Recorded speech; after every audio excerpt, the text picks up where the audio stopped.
collectif d'ONG a dénoncé le peu de sérieux qui a caractérisé les enquêtes lors du drame survenu à Tiémé en avril avec la mort de plusieurs tonnes de poissons dans le lac Tombe.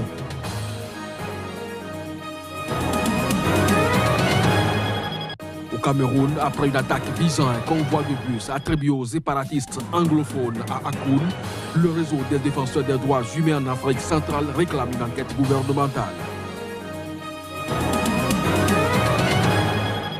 L'Éthiopie et l'Érythrée ont rouvert mardi 2 postes frontières fermés depuis 20 ans. Les 2 pays voisins de la Corne de l'Afrique marquent ainsi une nouvelle étape symbolique de leur spectaculaire réconciliation.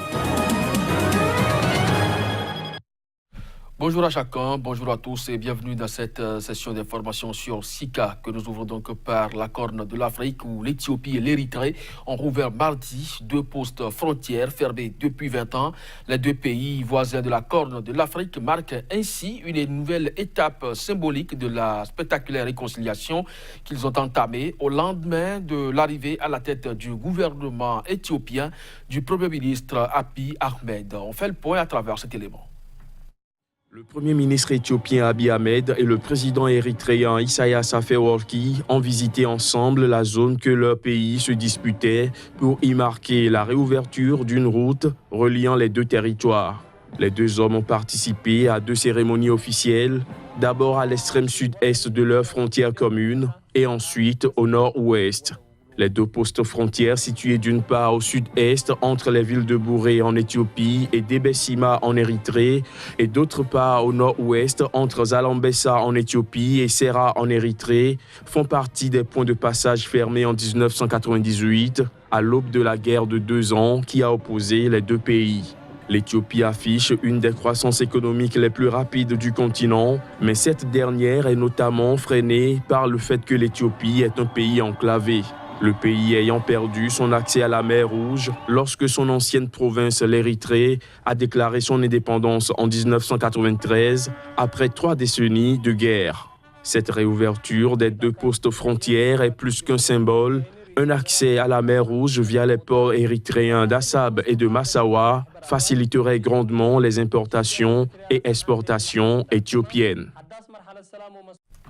Au Zimbabwe, le chef de l'opposition Nelson Chamisa dénonce toujours les conditions frauduleuses de la victoire du chef de l'État Emmerson Mnangagwa lors des récentes élections. Il entend se faire symboliquement investi président légitime du pays. Ce sera lors d'une cérémonie prévue pour le samedi prochain à Harare. Nelson Chamisa sera reconnu comme le président légitime du Zimbabwe par son parti et par ses militants. Le mouvement pour un changement démocratique va investir son gouvernement à l'occasion de son 19e anniversaire prévu samedi prochain à Harare lors d'une cérémonie durant laquelle des résolutions seront votées pour reconnaître publiquement la victoire de l'opposant. Même s'il a dit accepter la décision de la plus haute instance judiciaire du pays qui a accordé la victoire à Emmerson Mnangagwa lors de la dernière présidentielle, Nelson Chamisa continue de se considérer comme le seul vainqueur des élections générales. L'opposition zimbabwéenne considère que c'est un autre président qui a été investi à la tête du pays par des moyens illégaux. Au pouvoir depuis la chute de Robert Mugabe en novembre dernier, Emmerson Mnangagwa a été déclaré élu au premier tour de la présidentielle du 30 juillet avec 50,8% des suffrages. Son principal rival, le chef du mouvement pour un changement démocratique, Nelson Chamisa, a été crédité de 43,3%.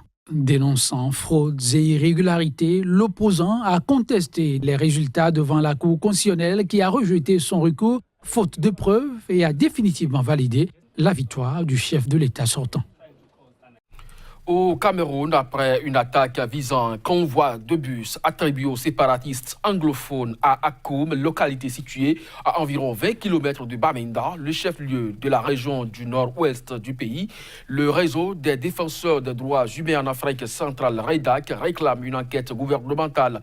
Le bilan de cette attaque fait état d'une personne tuée et plusieurs bus d'une agence de voyage détruits. Reportage. Le réseau des droits humains en Afrique centrale condamne l'attaque qui s'est produite à Akoum, une localité située à environ 20 km de Bamenda, le chef-lieu de la région du nord-ouest Cameroun. Tout en condamnant de vive voix cet acte, nous n'avons pas beaucoup d'éléments. Une attaque attribuée aux séparatistes qui fait l'état d'une personne tuée et plusieurs bus d'une agence détruits. Le REDAC exige une enquête gouvernementale. En creusant la route, quand même, quand on voit l'état de la route, tel que vous tous, nous tous, nous l'avons vu au niveau des réseaux sociaux et même sur certaines télévisions, on peut s'interroger sur la capacité de tout ce monde aux alentours qui n'a pas pu, n'est-ce pas, entendre ce bruit-là lorsqu'on sait qu'un engin, un caterpillar, parce que quand on parle d'engin, il faut bien dire à tout le monde, à l'opinion nationale et internationale, qu'il s'agit quand même d'un caterpillar de gros calibre. Comment cela se fait-il que pendant au moins 45 minutes, un caterpillar fait ce bruit, d'abord pour partir de là où il était jusqu'à ce lieu-là, et creuse toute la route pendant au moins 45 à 1 heure sans qu'il y ait une alerte précoce. Pour rappel, c'est dans la nuit du samedi à dimanche vers 21h, heure locale, qu'un groupe d'individus armés aurait pris en otage une cinquantaine de bus quittant Bamenda pour les autres régions du Cameroun.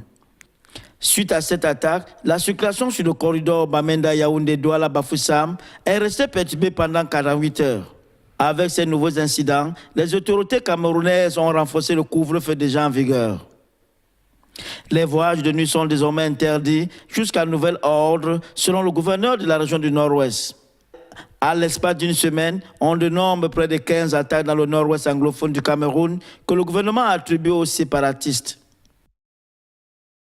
On reste avec Narcisse Aoum pour leur deuxième sortie en moins d'un an. Les femmes vivant dans le nord-ouest et le sud-ouest du Cameroun se sont retrouvées dans un stade de la ville pour crier leurs aspirations face à la crise qui dure depuis maintenant 2 ans dans leur région. À travers cette manifestation, elles se sont réunies pour exiger l'arrêt des abus et un retour définitif de la paix. On fait le point donc avec notre correspondant dans le pays. Assises à même le sol, avec un arbre de paix à main, pleurant, chantant, priant chapelet en main pour certaines et vêtues de noir. Venues du sud et du nord-ouest du Cameroun, elles dénoncent les abus dont elles sont victimes avec leurs filles depuis 2 ans. Au cours de cette manifestation pacifique organisée ici à Bamenda, les femmes souhaitent que les protagonistes de la crise aillent au dialogue, afin qu'elles puissent reprendre leurs activités et se prendre en charge. Tout ce qu'on vous demande, tout ce qu'on est en train de demander à nos frères, à nos pères, à nos sœurs qui est derrière, à nos ministres, à tout le monde qui peut, qu'on veut seulement la paix. Les femmes sont fatiguées, on veut la paix. Cette deuxième sortie des femmes intervient alors que les tensions, les vandalismes, les kidnappings, de nombreux rapts et assassinats sont toujours signalés dans le nord-ouest et le sud-ouest du Cameroun. Pourtant, dans près d'1 mois, le Cameroun se rendra aux urnes pour élire son nouveau président. Un calendrier qui éveille davantage les interrogations sur la mesure de sécurité et la conduite à tenir dans ces zones en crise.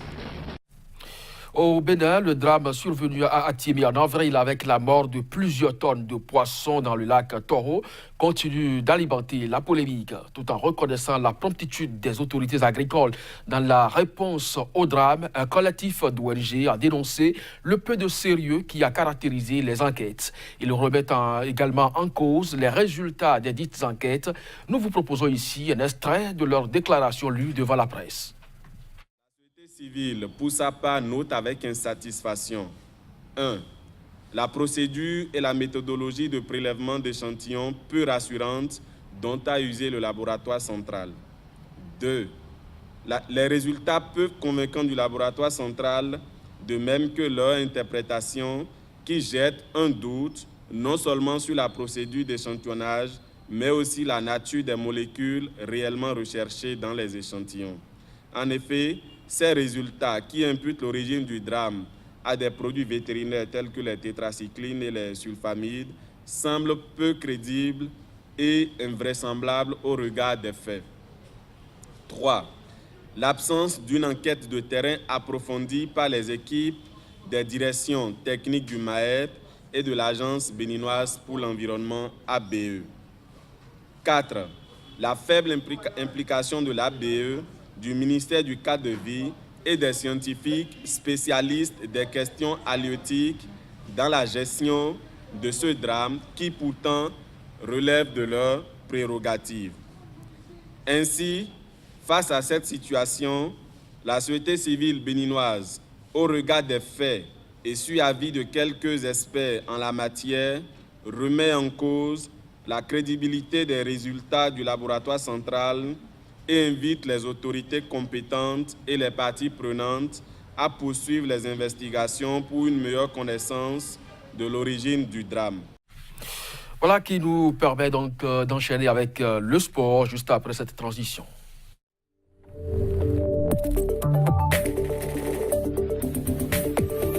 Jonas Toualou, bonjour. Bonjour. En Europe, ça continue, la Ligue des Nations, les résultats des différentes confrontations dans la journée d'hier.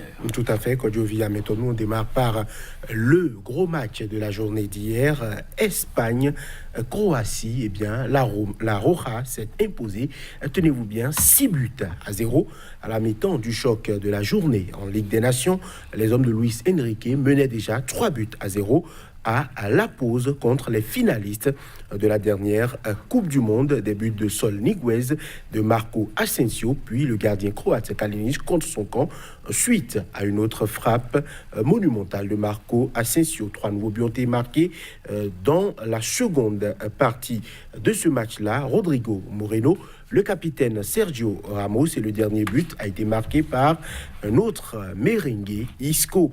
L'Islande, elle a été battue par la Belgique 3-0 et l'Islande reste donc à quai avec 0 point au compteur alors qu'elle a disputé déjà 2 matchs dans cette nouvelle compétition de l'UEFA. Eden Hazard et Romelu Lukaku, auteurs d'un doublé, étaient les buteurs de ce match-là. D'autres résultats sont rapidement à signaler. Bosnie-Herzégovine qui a dominé l'Autriche 1-0. L'unique but était l'œuvre de l'inévitable Edin Dzeko. Finlande-Estonie, 1-0 pour les Finlandais. But de Pukki, Hongrie-Grèce, 2-1 pour les Hongrois. Moldavie-Bélarus, 0 but partout. Saint-Marin-Luxembourg, Luxembourg a dominé Saint-Marin, 3-0. Portugal-Italie, 1-0 pour le Portugal. Suède-Turquie, les Turcs sont allés gagner en Suède, 3-2. Écosse-Albanie, 2-0. Serbie-Roumanie, 2 buts partout. Monténégro-Lituanie, 2-0. Andorre-Kazakhstan, 1 but partout. Malte-Azerbaïdjan, 1 but partout. Kosovo-Île Féroé, 2-0. France-Pays-Bas, c'était un peu plus tôt en début de semaine, 2-1 pour les Français. Ukraine-Slovaquie, 1-0. Danemark-Pays de Galles, 2-0. Bulgarie-Norvège, 1-0. Hongrie-Grèce, 2-1. Et puis Finlande-Estonie, 1-0. Ça se joue en Europe, mais ça tue en Afrique où ça blesse. Aller au stade constitue aujourd'hui un risque sur le continent. Tout à fait, Kodjovia Metonou, samedi au coup d'envoi de Gambie-Algérie, le match avait déjà été retardé de près d'1h30 à cause de la présence de supporters gambiens aux abords de la pelouse. Finalement, ce match-là a été autorisé malgré ces conditions exécrables-là. On se souvient que le lendemain, donc dimanche à Antananarivo, une bousculade a fait 1 mort et une quarantaine de blessés devant le stade de Mahamasina où s'est tenu le match entre Madagascar et le Sénégal. Score final 2 buts partout. Ces 2 événements qui viennent donc rappeler que la sécurité dans certains stades du continent africain reste un sujet sensible. À Madagascar, par exemple, il y avait pratiquement le double du nombre de personnes qui devaient rester dans ce stade-là. En Gambie, pareil, ça veut dire qu'il y a toute une mafia qui est installée, qui fait dans la billetterie et qui vend des billets au noir. Ça veut dire qu'un stade de 22 000 places peut accueillir jusqu'à 45 000 personnes. C'est extrêmement grave. La Confédération africaine de football, dont le président est un malgache, devrait se pencher sur ces cas-là pour permettre aux citoyens d'aller dans les stades en sécurité, de regarder du football et de rentrer chez eux. On ne voudrait plus avoir ce genre de drame dans les stades en Afrique. C'est un fait récurrent. Il est temps que les autorités au niveau de la CAF et pourquoi pas de la FIFA prennent leurs responsabilités pour que plus jamais cela n'arrive dans les stades. Ici, nous avons pris notre responsabilité, c'est de mettre donc un terme à cette édition matinale. Merci à tout un chacun de nous avoir suivis sur SICA. L'actualité revient dans un court instant. Restez donc à notre compagnie. À très bientôt.